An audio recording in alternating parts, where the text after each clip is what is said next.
Yo, what is going on, Marvel Rival fans? Let's get into this news. Alright, guys, we got some brand new patch notes. For new additions and adjustments, it says you can now set permissions for players to join the tournament room custom game mid-match. And for the fixes, it says they fixed the issue with a faction icon displayed incorrectly during pre-match, loading and replay, and spectate modes. Alright, for the first hero fix, it says Wolverine's Wild Ride. It says they put a lockdown on some of Logan Lunacy, where its awesome abilities get incorrectly also send enemies flying with unstoppable status. And for our second fix, Missing Fantastic Fumble, it says they fix a rare current error with read flexible elongation and sometimes incorrectly interact with the environment, leading to self-inflicted terrain KOs. Now for our third fix, Hulk Smash Sync, it says they squashed the bug and Hulk compatible leave charge bar UI, where the display did not make actual progress. And for our fourth fix, Black Widow's Bite Restored, it says they fixed the bug with Natasha's team ability post-rifle didn't damage destructible objects. And for our last hero fix, it says Ultron's overclocked orders. It says they debugged a ghost in the machine where sometimes performing certain actions after using Ultron's imperative patch would cause it to glitch and cancel the effect. Now for the console patch notes, it says they resolved an issue where global button and remapping appear incorrectly if they controls in Ultron's Battle Matrix protocol in spectator mode. And for a second issue on console, it says they fixed the issue on PlayStation where opening friend list while playing an emote could cause a lag. Now this patch doesn't bring any major balance changes or new content, but it does show that devs are paying attention to gameplay polish, especially around the bugs that ruin fair fights. Now I do admit, Wolverine's unstoppable fix was a good call. I say that because Logan's awesome ability of being able to ignore unstoppable fix was busted. The mechanic is supposed to counter displacement and give tanks and bruiser a fighting chance. Logan breaking that rule means that he can cancel awesomeness or abilities unfairly. Fixing this bug keeps the power dynamic more honest and especially important for the competitive balance. Now for the Missing Fantastic bug, it was kind of hilarious, but it's still frustrating for some people. But this bug was like more of a meme bug, but it's still a serious problem for anyone trying to main him. Losing fights, even your life because of the environment bugged out, this is not acceptable in the game trying to find its place in the competitive shooter space.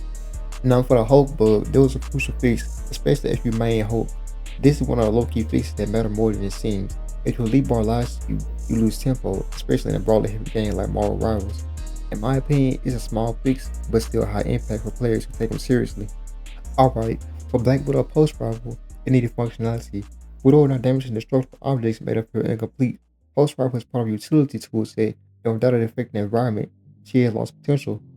In my opinion for Black Widow, it's not a major balance change, but it gives her more map control and setup value. Now for Ultron patch bug, this is probably one of the most dangerous bugs in this list. A hero like Ultron needs his patch ability to function predictably. If it counts randomly, then he's basically a liability according to the play. I say fixing this was necessary because if you're ever going to be relevant in competitive play, that needs to be fixed. But my final thoughts on this is, the patch is a step in the right direction. It shows the team is working on playability and bug squashing. It's the kind of patch that builds trust, especially among early adopters and competitive players. Alright guys, for our next piece of news, we got some new balance changes. For Thor, it says Thor ability just got a thunderous quality of life upgrade. It says, after casting the awakened room, you can now manually cancel the awakened state after a brief delay. And for Moon Knight, it says they increase his base up from 250 to 275. Now for Star-Lord, it seems they made a change to his elements from gun damage fall off.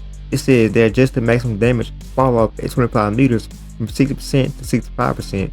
Now for Storm, it says they increased her energy cost for Omega Hurricane, which is an awesome ability, from 3,100 to 3,400. Now it seems they also brought changes to the team abilities. For Lunar Storm Hawkeye, it says they're reducing the power on his end of his team ability. Here it says for Ice Arrow adjustment, it says they reduce damage from 30, which is 120 max at 30 meters, to 25, which is 100 max at 30 meters. And they also reduce the stun duration for enemies hit beyond 30 meters from 1.5 seconds to 0.8 seconds, and spell full damage range from 3 meters to 1 meter. Now for Storm and Jeff Landstrike team up, it says they're increasing the time required to devour enemies from 1.2 seconds to 1.5 seconds. So seeing this one is mostly going to apply to Jeff. Now for Rocket Raccoon and Penny Parker, it says they're increasing the Armor Spider Net's cooldown from 20 seconds to 30 seconds. Alright guys, starting June 19th, NetEase will be giving us a new event pass. Let's take a look at it.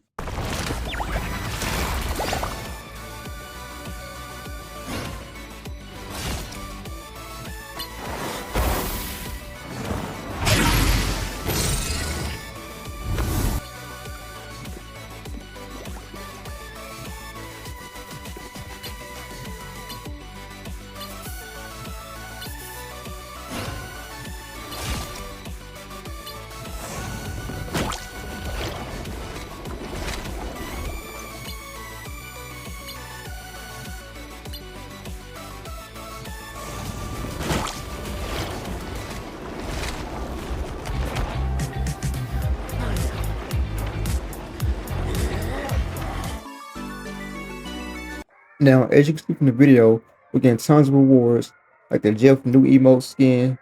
Now, personally, I think this emote should have been a costume instead, because imagine Jeff walking around in his little shoes. That would have been a cool idea. But the good news is, it's a free version of the event pass, which also comes with Human Torch Future Foundation skin. And just last weekend, we got the Future Foundation skin with Invisible Woman and the Thing.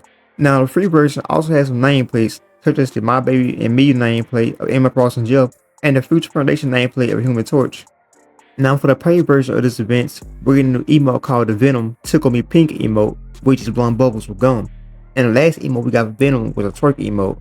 Also it seems in the paid version, we're going to get a pink bubble Venom. Also it seems in the paid version, we're going to get a pink bubble Venom costume, which you can now use in game by using the Tickle Me Pink emotes. And for the last big reward of the paid version is a free costume coin. Also, I wonder if Nitties will be making passes like this more standard. Because last time we had this pass was a combat chest 2 weeks ago, I believe. And before that, we had the Galactica pass. And before that, we had the Venom pickup bundle. And also, I wanted to say, if they don't release a pass like that, it's going to be like 5 to 6 pages, then it should be free, in my opinion. Alright guys, we had this Reddit post by the user known as Improvement Beast 340. He said Squirrel Girl is a plague. He then states, I would say at least 75% of my games this season I'm winning the game, and someone swats a Squirrel Girl and just stands there holding the left mouse button and I lose. He also states, I'm tired of losing people that shoot the wall and shoot the floor. I get the auto aim, with which you say skills to be good with. You gotta be clever. Squirrel Girl literally doesn't have to move and she will shoot on your whole team. I'm not joking when I say this. They could bust Storm base HP to 500 and I will be fine with it if they delete the Squirrel Girl from the game, fair trade. He then goes on to say, to the people that say she's a junk rat, I remember being annoyed by Junkrat also, but accepted his skill stealing and gameplay because it was creative and versatile, not to mention movement based. Now, I'm not sure who Junkrat is, maybe it's a character from Overwatch or Valorant, let me know if you guys know. He then states, not to mention when I get one as a teammate, she just stands a whole LMB, gets SVP because I use damage reasons, then takes no part for the loss. When our supports were getting walked down by Wolverine, Thor, Mr. Fantastic, and the Thing, we couldn't move an inch. That could have been because one of us was just standing up on the bridge shooting acorns and on the floor. We definitely didn't need an extra body to help in the brawl. Good job with your SVP, 6 pound hits and 35k damage being support ultimates. In my opinion, Squirrel has always been one of those characters that's been secretly OP. She may have got some nerfs in the past season, but she would still be strong. Maybe not as strong as the current meta now. Now, the main problem with Squirrel Girl is how she can output tons of value by doing something that feels mindless, like just spamming left click. And the Reddit user also expresses that this doesn't feel fair when compared to other heroes that require positioning, ability usage, or team coordination to be impactful. Squirrel Girl players can often get SCP just through raw damage stats, despite not helping the team in meaningful ways such as ignoring team fights and not pulling supports, which is another issue, especially since this game is a team-based game. And our key seems to reward quantity over quality. Now, this post isn't just playing against Squirrel Girl, it's about getting her on your team and feeling like she's not present in an important engagement. And I get it. Some players might have an OP character and feel like they can do anything, which makes them toss aside team coordination. Like high damage Squirrel Girl who refuse to rotate our contest objectives can be harmful than help more than helpful. Also, the Reddit user compares Squirrel Girl to Junkrat due to the explosive and spamming playstyle. If we look at the comparison between Squirrel Girl and Junkrat, you would notice Squirrel Girl is just constant spam over and over. The way they can fix this, they could either give Squirrel Girl a rebalance or a rework, or what they could do, they could give her a nerf. But I feel like if they give her a nerf, she's just gonna come right back powerful again. Alright guys, that's gonna be all for today. Let me know your thoughts and opinions. Make sure y'all give me some feedback. I'd love to hear it. And also, the balance changes in the patch notes will be linked in my description.